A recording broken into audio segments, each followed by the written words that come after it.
Just a great little dog. I used to inherit retired guide dog skill. A friend of mine was vision impaired, and when he retired, his working dogs at around 10 years of age, we used to get them. But it's fairly sad because you don't have them for too long, which is, you get attached and it seems that everything's going well and they've reached the end of life. But anyway, I guess that is life. Gil, back to you.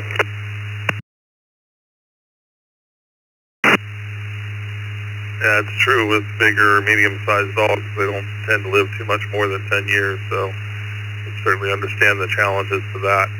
We have two litter mates, two brothers. They're Cavalier King Charles Spaniels. And one was definitely the runt of the litter because the other one's about twice as big now. But they're adorable and they both get along all the time. They occasionally have fights, but K4 GDS.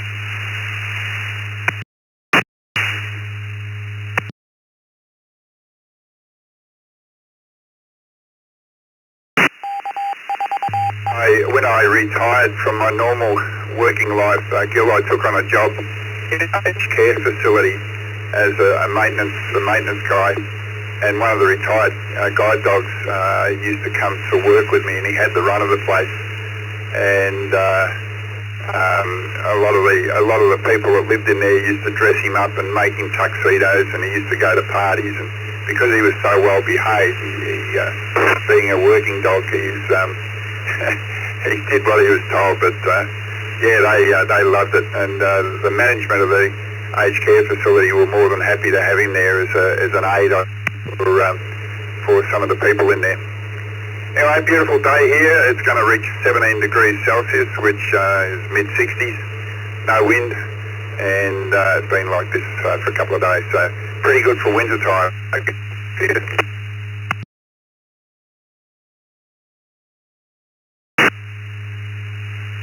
My wife and I are in the wrong place. She's Brazilian, and we really should be in Brazil right now because it'd be a lot more pleasant. Florida is just hot right now, really hot. We've had heat indexes over 100 for the last couple of days, so it hasn't been the most pleasant time. When I retire, my goal is to spend October through April in the United States, in California where my daughter lives, or here in Florida or whatever, and then from April till October to go to Rio, where her family is, and bounce back and forth. But right now we need to spend some time here. We got married, and now we're processing all her paperwork, and while that's being processed, she needs to stay here. So kind of have our wings clipped at the moment, and so it'll be a year or so probably before we get to Brazil. One of the things I tell you, as soon as the paperwork's finalized, don't leave the country right away. It doesn't look good. So, but my daughter's getting married in 5 weeks out in California. I gotta go out for that, and I think we're gonna go back out there in like April or so, and go up to Yosemite. I was in Yosemite once in April, and it's absolutely gorgeous, not hot or anything. I'm ready to get out of this heat. It's kind of miserable here in Florida.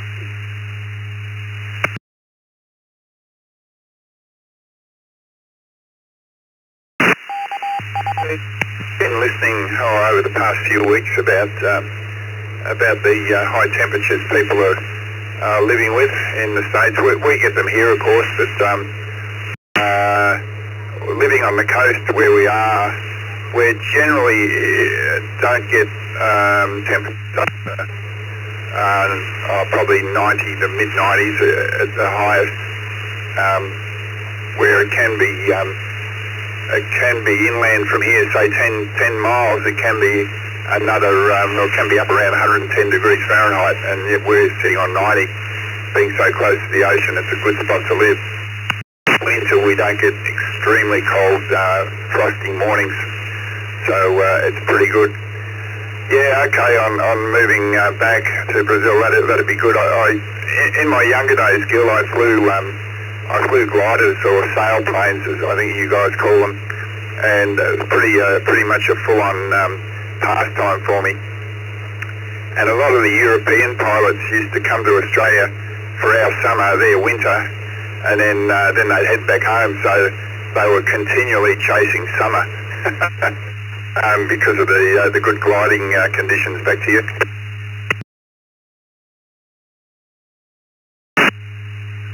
The glider is about the one flying machine I haven't been in. I'm a private pilot and flown plenty in a single engine aircraft, and I have close to 1 million miles commercially. I used to do a lot of traveling as a consultant. I was on a plane at least 3 days a week. There's usually 2 customers in a week and all over the United States.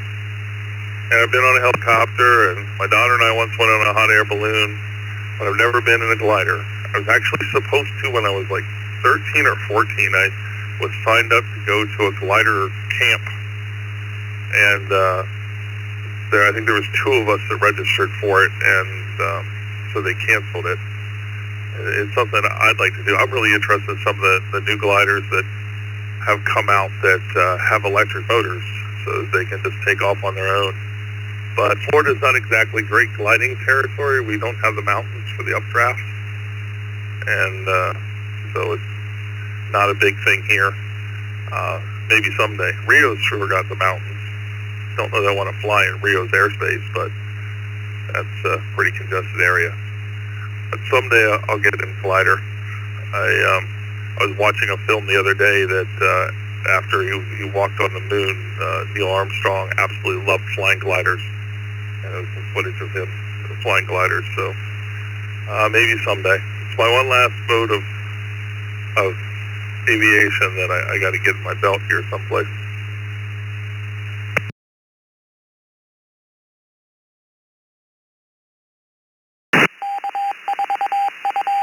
I flew, okay, on your aviation background, I didn't realise, I might have, I don't know, I can't remember whether we've had a conversation about aviation before, but I started out flying gliders. I had no interest, and just we flew into a gliding site here in Victoria. I think we went in a Piper Archer or something like that. And one of the guys in the group that we went up with was a glider pilot, so he convinced us we should go and have a look at this thing, and I got hooked, and I never stopped. So I had, I don't know, 30-something years. I had a CFI rating and an engineering rating, and I used to tow gliders with a Piper Pawnee. And also I had an old vintage Oster, and I used to tow the gliders with the Oster as well. But I don't fly anymore. I'm in my 70s, and when I hit 70, Gil, I said that's it. I still have a hangar, still have an aircraft in the hangar, but I don't fly. I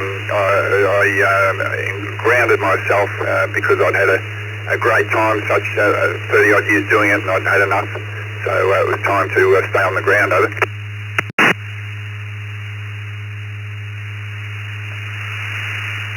Yeah, I'm 60 now, and I haven't flown in many years. You know, raising a family kind of got in the way of some of that. It's not exactly the cheapest hobby to have, but my current wife, doesn't really like the idea of a small plane, so I'm not sure I'm going to get her in it. I missed my opportunity back when I was consulting, and toward the end of that, I moved to Florida, and they had a policy. If you had your own plane, they would reimburse you the commercial airfare if you used your own plane. And I probably could have gone out and bought a Cessna 152 or something, a little 2-seater, and buzzed around Florida in it. And with that reimbursement, probably paid it off in 2 years. And wasn't really thinking about it at the time. That was right when kids came along. But looking back, it's like the opportunity that I missed. Hey, I think I'm going to go take a shower. I heard you on here and didn't want to miss you. Hope you have a wonderful day, and I'm going to be doing the opposite, heading to bed here before too long. Nice talking to you again, sir, and I'll be clear on your final K4 GBO.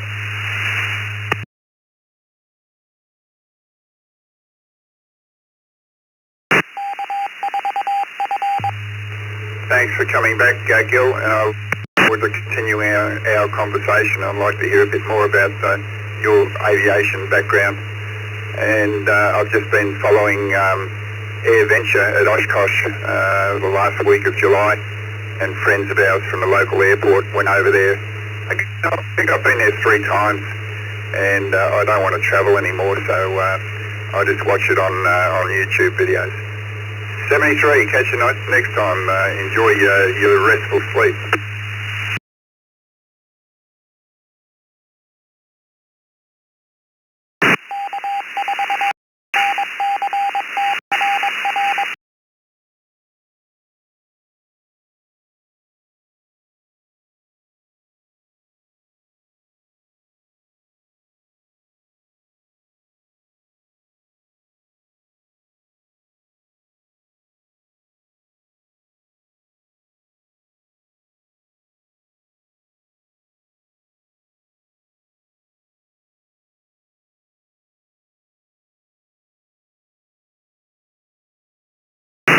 K4 GDS, this is K4 MMX. Good evening, Gil.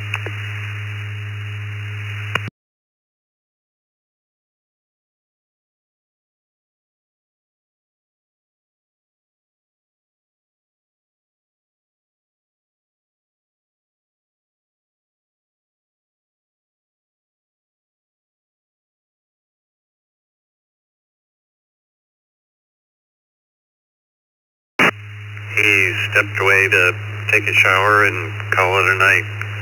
KK70GC.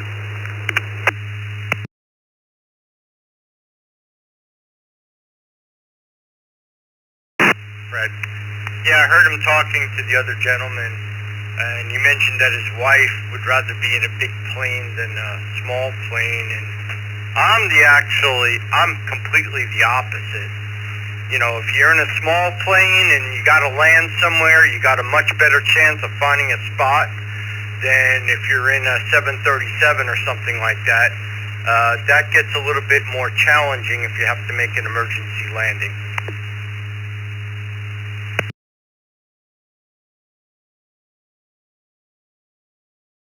I agree with that.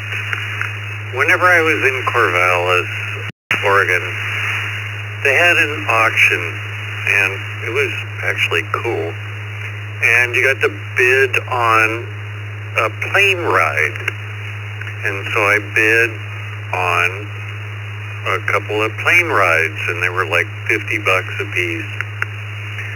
And I bought 2 of them. Took my girlfriend at the time and her daughter at the time up in one of them, so it was 4 of us in a small plane. And the next time was with my eldest sister, who was a lieutenant colonel in the Air Force.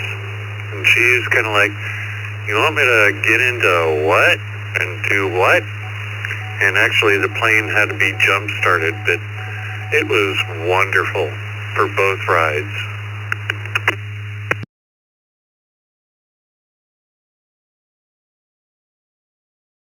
What kind of plane? Was it like a single-engine prop or something multi-engine?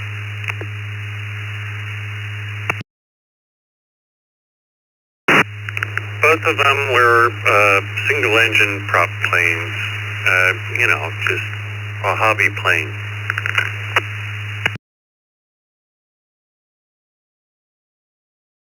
Well, I guess the days of starting those planes by getting some crazy lunatic to spin the prop by hand, like you see in the old movies, I guess that's out of the question.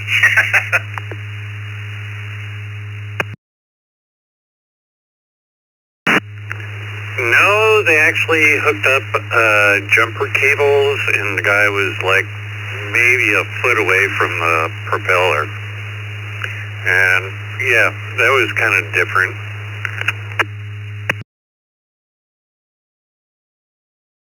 Curious, how did they jump it?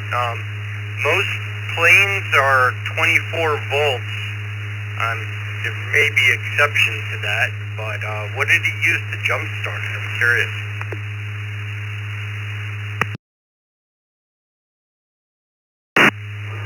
You know, that was probably 20 years ago. They just kind of rolled out a cart and hooked up the jumper cables, and off we went.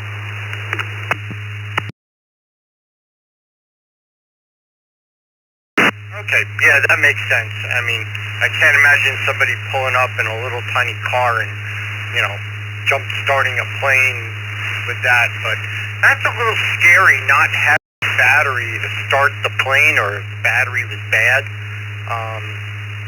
because I don't know, if you have an engine failure or something like that, and now engine isn't turning for whatever reason, you got no generator and no power, so there ain't no calling for help.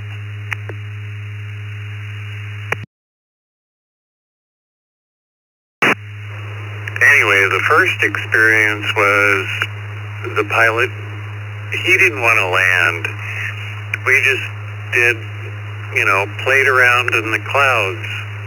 And then the second time, I said, I want to go to the Oregon coast and fly up the Oregon coast to see it from the air, because it's kind of a rare sight to see. You can see it on the ground, but to see it in the air is a whole different thing. It was fun. Anyway, what's new in your world, Craig?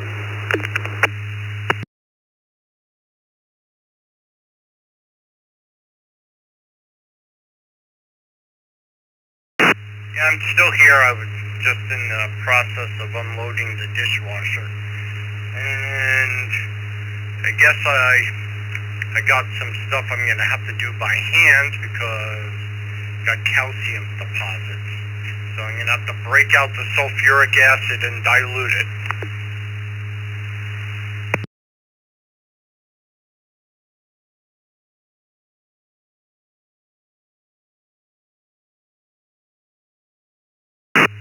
Calcium deposits. CLR. Do you have any CLR? KK70GC, Fred and Reno for ID.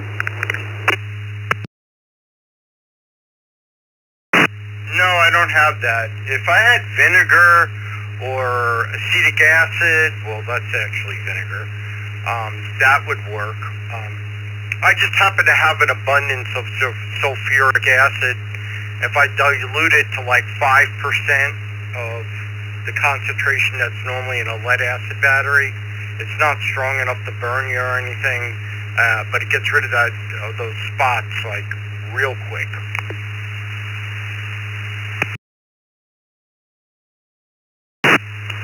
Vinegar is your friend. It cleans stovetops. It cleans lots of things. Always have vinegar, just regular, grocery store, 5% vinegar on hand. Put it in a spray bottle. It cleans up grease. It cleans up everything wonderfully.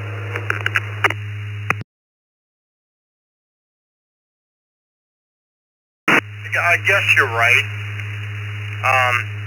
But I hate the vinegar smell.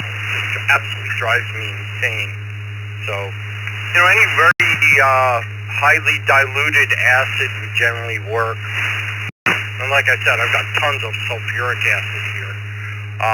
But CLR might be the easier way. It's probably not nearly as nasty as sulfuric acid. I've never tried it, but I'm sure I could probably pick it up in Dollar General or something.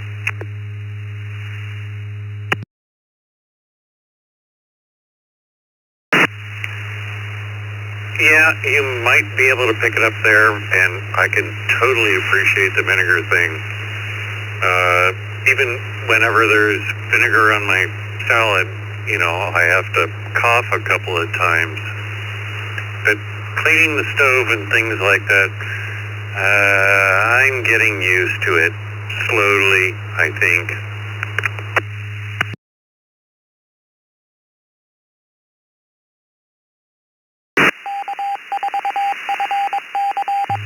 the best household cleaners that I found, or tool. Also works great on cars if you get like scrapes and stuff, is Mr. Clean Magic Eraser. Have you ever used one of those?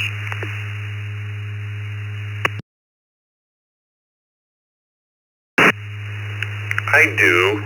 I also have those, the little smiley, spongy things, too. I probably have way more cleaning supplies than I need, but I think I'm covered.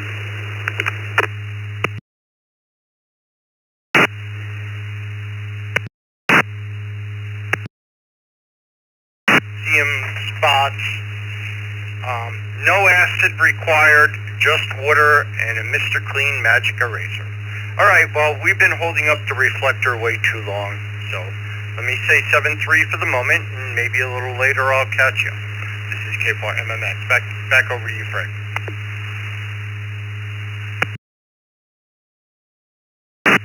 Alright, K4 MMX, KK70GC.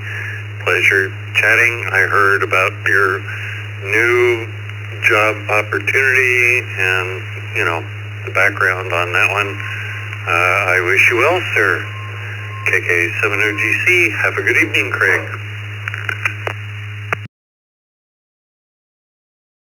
Thanks for the good luck. It'll be a steady income.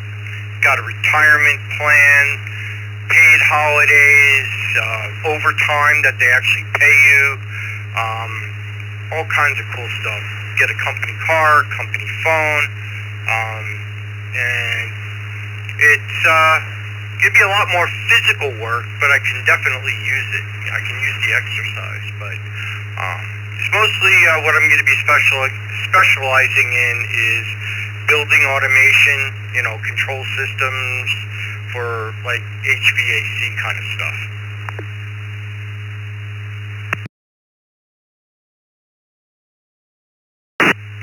Well, safety harnesses and things like that. Crawling up in high ceilings would not be my cup of tea. Anyway, I'm going to let you go, and good luck. It sounds like fun. KK70GC, I'll be clear. Maybe I'll catch you later. K4 MMX. Clear.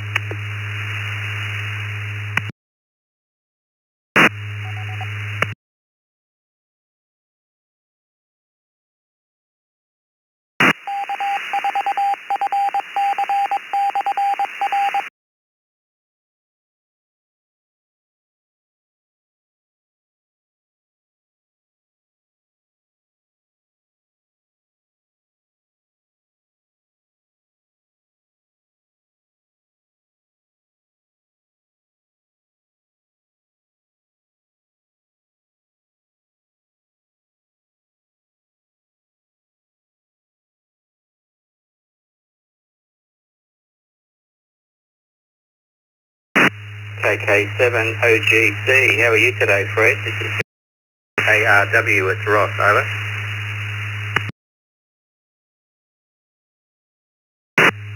Well, hey, Ross.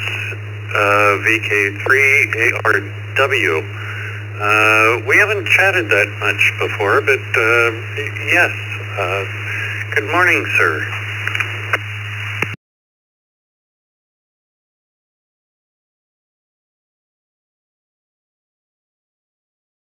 Yeah, I just heard that familiar call sign there, mate. I thought I might come up and say hello. The Reflector's been a bit busy today. I've just been doing a few little jobs around the farm, and heard your call sign there, so I thought I'll come up and say hello. Yeah, we had a brief contact there about your batteries and stuff like that the other week, but the wife turned up with the grocery shopping there, and I had to cut it short, so I thought I'd come up and say hello, and hope you're going okay. Not quite sure of your local time there. Are you late in the evening or early morning there? What time at the moment there, Fred? We're about almost midday. We're quarter past 11. Nice blue sky, sunny day today over this way. What's the local time there, Fred? Back to you. Yeah, Ross, it's 1812 right now. And yes, regarding the battery thing, finally, I'm getting the M8 by 16 millimeter hex bolts that I ordered forever ago. They're supposed to arrive tomorrow. So I can finally wire up the stuff, even though I haven't crimped the 1/0 wire connectors to, jumper them together in parallel.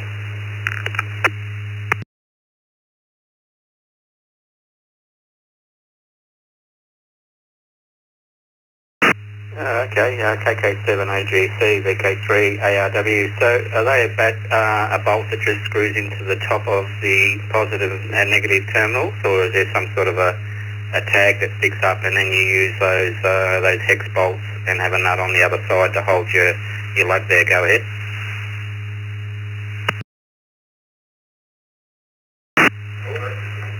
They go directly into the battery itself, but I needed longer ones because they're, I believe,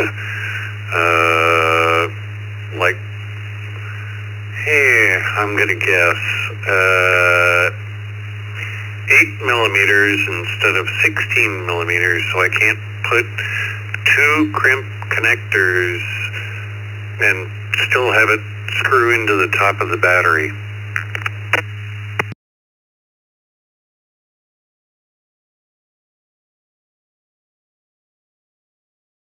Yeah, well, that becomes a bit of an issue there. The hole in the battery is only so deep, and it's only got one lug on that particular terminal. The bolt has to be a certain size, but once you start doubling up your lugs carrying on to the next battery, or even possibly 3 at some point, where you're joining batteries together and then taking it off to somewhere else.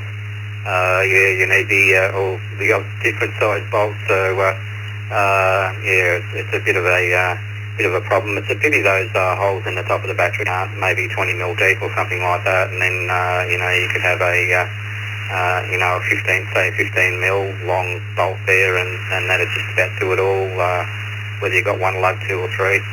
Yeah, so that'd be good to get all up and running. And so what have you got to actually put some charge into it? You were saying that you had a 300 watt inverter, but how are you charging those batteries? Have you got panels and a controller, or you what's the story with that there, Fred? KK7 OGC, this is VK3 ARW, back to you.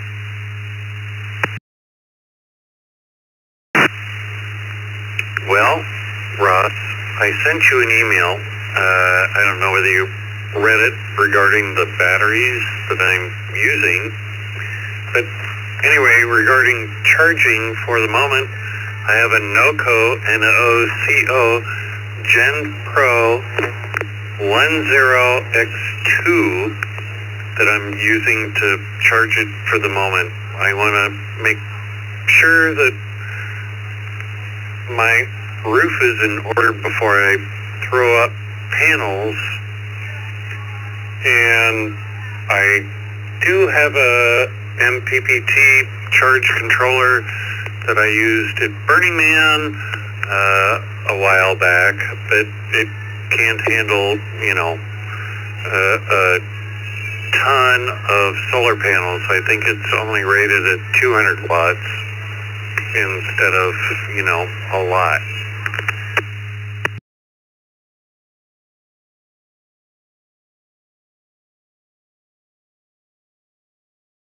Yeah, I remember getting the email there. I think you were running 6-volt batteries or something like that. I thought you had 8 or something possibly off the top of my head, and you were just going to do series and parallel to get the 12 volt, and your inverter was 3000 watts or something, I think it was. So just from memory.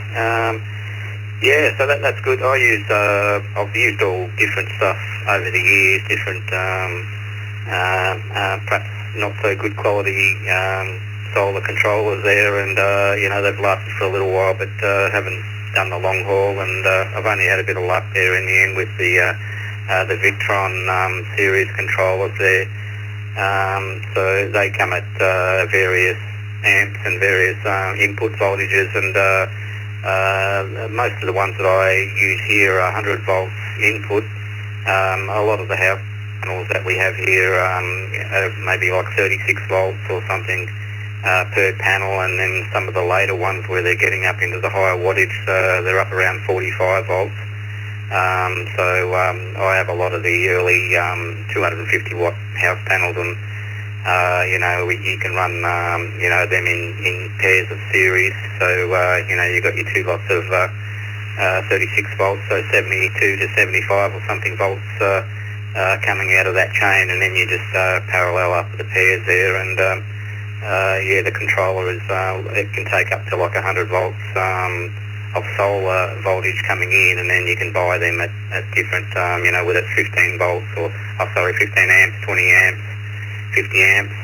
And then they have bigger controllers as well, 150 watts input, and even some really high, like 250 volts and 400 volts sort of. They have a whole range right through there, but most of the time my controllers are 100 volts. Solar input up to 100 volts, and then some of the smaller ones are about 75, and then they'll do lithium AGM and all sorts of batteries, and then they've got a Bluetooth app that you can connect into them there and change all the settings and view all the data that's passing through.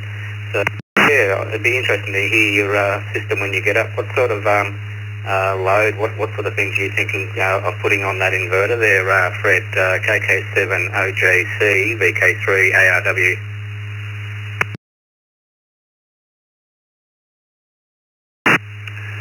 Well, Ross, one of the things, there are a couple thoughts as you were chatting that are running through my mind. Number one, I don't want to set fire to my roof from arcing. Number two is I obviously want my refrigerator to run. Its current draw is 9.5 amps at 120 volts, which to the batteries is 95 amps current draw. And I was looking at the new refrigerators at Home Depot here. They will draw 1.5 amps, 2.5 amps, but in talking with a sales associate, they have a finite lifespan. You don't know when it is and what quality of the electronics that they use, but I bought this refrigerator 11, 12 years ago. It's wonderful, but oh my God, the current draw.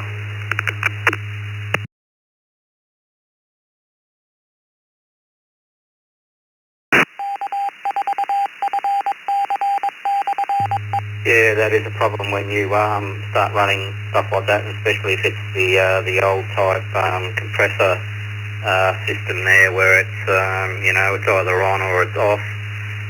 Some of the newer ones there, like the reverse cycle air conditioners, they make a refrigerator that has an inverter compressor on it, and that would be quite handy there. You haven't got all that extra current.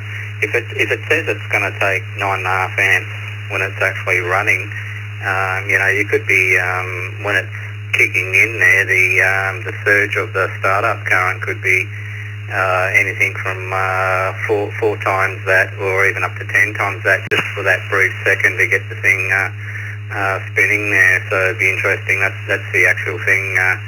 The problem with the fridges there, they might draw maybe 500 watts or something when they're actually running, but when that compressor actually kicks in, each time there's a split-second surge, and your batteries be able to make that extra just for that brief time, and then obviously have the capacity to run the the fridge there, it's running. So yeah, we've just sort of changed fridges over the years, try to get something that's efficient and so it'll work out for you. But when you look at the specification plate there, you just scratch your head thinking, wow, that's a lot of power to keep that thing running there. KK7OGC, VK3ARW, back to you, Fred.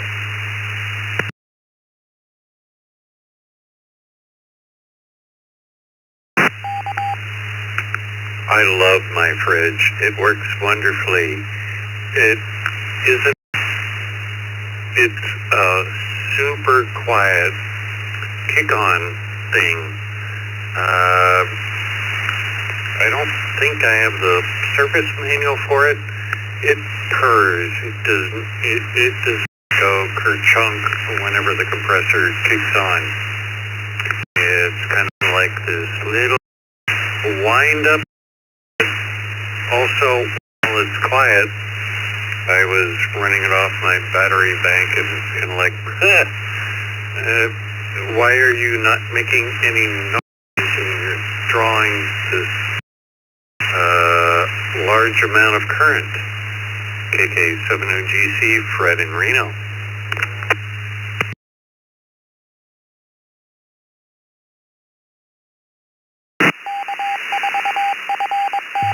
That's good to hear. That's what you want to hear. But it's going to run okay on the batteries and everything later on. You were telling me there was a Bluetooth set up there. Is that for the BMS, the battery management system that's inside those lithium batteries, or was that to do with the with that inverter that you actually bought? What can you access there with the Bluetooth, Fred? Over.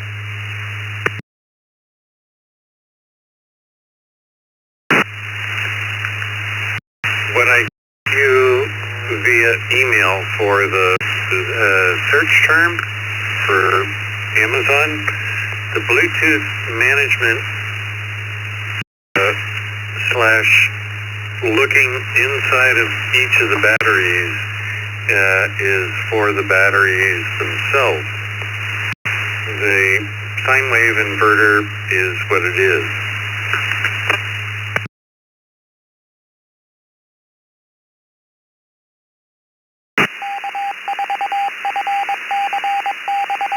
Yeah, okay. The reason I'm asking is, is there a way that you can actually see that value? I know the fridge, you open up the fridge and there's a nameplate there and it says it takes 9.5 amps at 120 volts. But it'd be interesting to actually physically see some sort of metering there, whether it's showing the amps that are coming out of that, being drawn from the battery bank there, or the load, some sort of load indication that's on that inverter.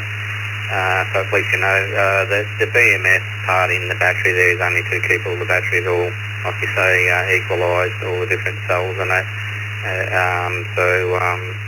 Perhaps, when you get it up and running, that would be really good. You might run on it there. I suppose it's a bit of a wait and see type of thing, like what we did as we got extra batteries and bigger inverters. We added extra things we could run until you make sure the system can cope with what you've got there, and it's all saving. Yeah, we're pretty lucky here. We've got 240 volts, so we've got double the voltage of what you've got there, and obviously it's half the amps there as well. If we get maybe 500 watts of panels on the roof, two 250 watt panels, and the sun sort of shining, it'd basically be enough to actually run the fridge. So it's the panels, the 500 watts from the sun would be feeding into the battery bank, and then the inverter would be drawing that 500 straight out to run the fridge, and the fridge is really, the sun's keeping your beers cold, basically. That's the way I look at it. And then there's virtually nothing really happening with the battery. So if you've got more solar going in than what you're using, obviously you're running the fridge plus getting a bit of charge, or if it's the other way around, your battery bank over time will go lower. So yeah, and okay, I didn't comment on the arcing on the roof. Yeah, you certainly don't want that. DCs can be a little bit nasty there. I think you can almost arc weld with about 20 or 30 volts or something. Two 12-volt batteries joined together in series, and you can almost arc weld there, Fred. KK7 OGC V3 ARW.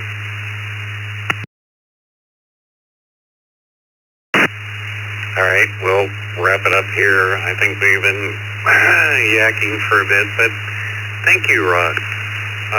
The one thing that I did find was a 300 amp inline on the negative line,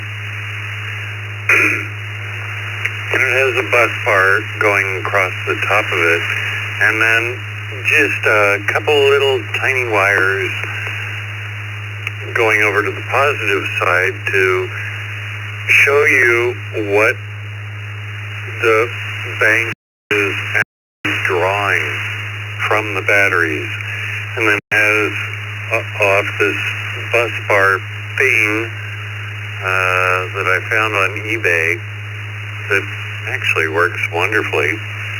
It has a little panel, and it's made for like RVs, and then you push the little indicator panel thing through the wall to find out, you know, what is actually coming off the batteries. So yeah, trying to find a 300 amp draw monitor. I have a spare. Let's just say that.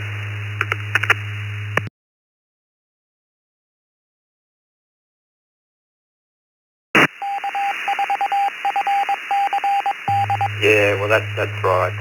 You'd be quite surprised that 100 volts, if you're starting to get up into 100 amps, 200 amps and 300 amps, there you definitely need some decent wire and some good fuses there, and you don't want to skimp on your fuses there either. You don't want them, you get a bit of a surge and there goes your fuses again. So yeah, it's all a bit of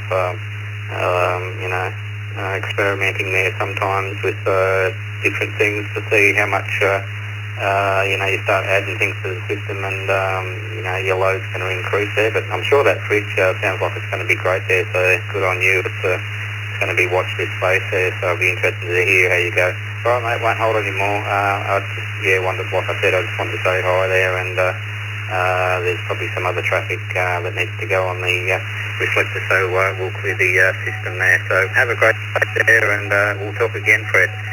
All the best there, 73, KK7 OGC, VK3 ARW, all sign clear. Cheers, Fred.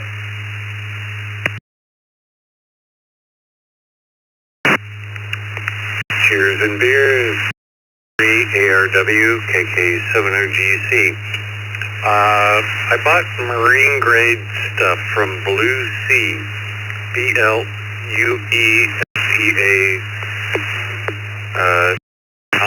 and that's what I'm using for my fuses. Anyway, have a good day, Ross. KK7OGC, I'll be clear.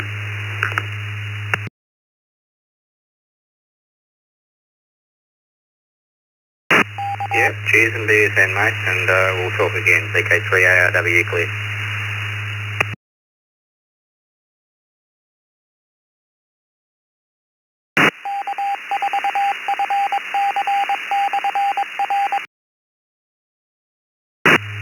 OGC, this is K4MMX, quick comment.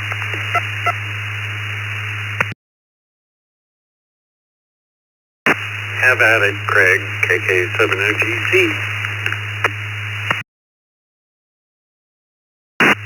Well, you mentioned fuses, and I remember it had to be 20 years ago, or maybe 15.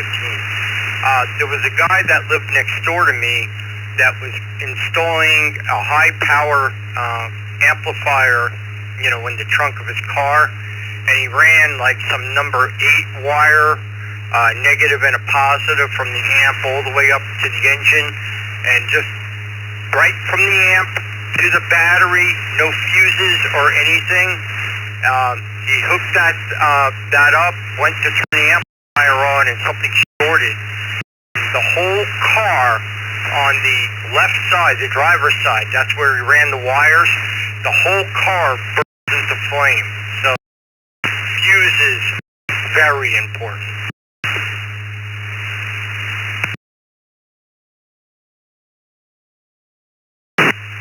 But of course, on my 99 Jeep,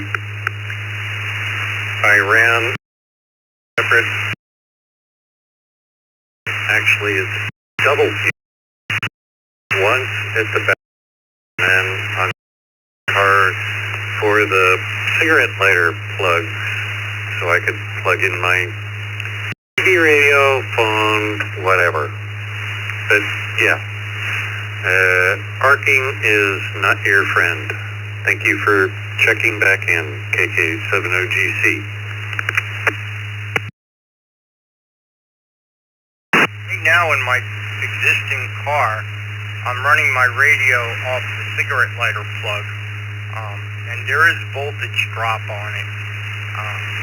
I really got to get some wires out to the battery, but the problem is getting through the firewall and making sure nothing leaks. I got to get the proper grommets and all that kind of stuff, and I'm sure I can watch a YouTube video of how to do it. But what really kills me is my car has the computer. Well, when you first start the car, it does not turn the alternator on for like 5 minutes. It's the worst thing. But if you hit, like, say, the seat warmer, or you turn the headlights on and the air conditioner, then it'll kick the alternator on. Like the first 5 minutes, the battery just sits at like 12.4 while it's running, you know. I'm like, why did they do that?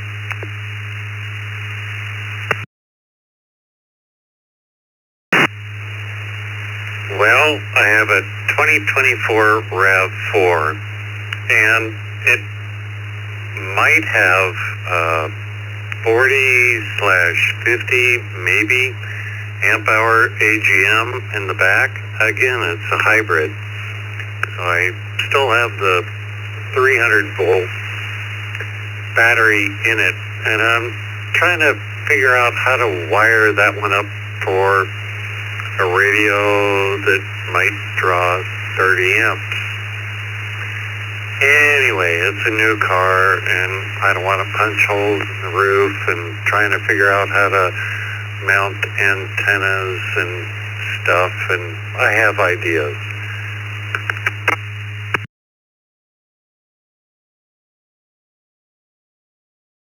Well, I'm pretty sure that you can probably find a DC to DC converter for industrial. Probably Randy that gets in the Zoom room, he'd probably know where to find something like that. But I wouldn't go messing around with the high voltage battery, because you know you got to hook it up in the right spot, because there's obviously some method of, I think it's called Coulomb counting. You don't want to throw off the battery management system. But doesn't that car have a 12-volt battery for the engine part that charges the big battery?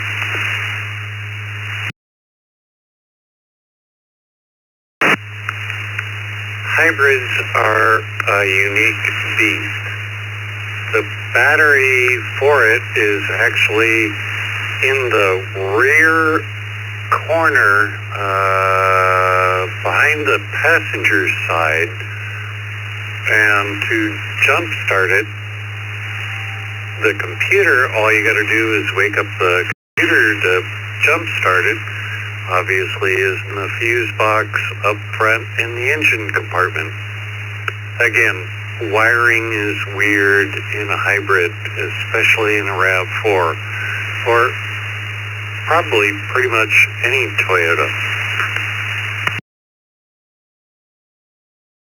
I'm just curious, does it use, in the particular car that you're driving, does it actually use the motor that connects to the high voltage battery to actually start the engine? Like, is the electric motor that drives that car when it's in battery mode mounted where a transmission would normally go?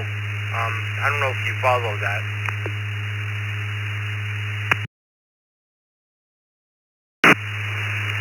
Like I said, hybrids are a totally different animal.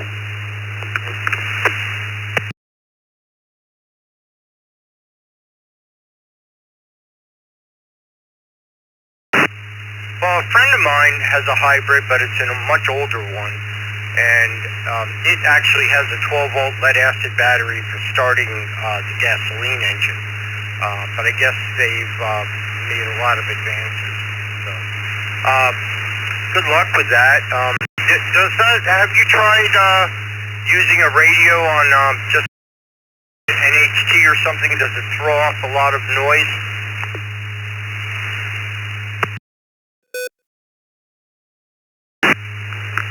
I have not. Whenever I go on the road, I take my 100 amp hour lithium battery with a 300 watt inverter on top of it and Anytone 578, and I have a kilowatt monitor at home, so I know whenever I turn up the power, you know, how many more watts am I drawing. But as a plan B for that, for the radio, you know, I can just clamp it on top of the terminals for the 100 amp hour battery. Okay. So you have an amplifier hooked up.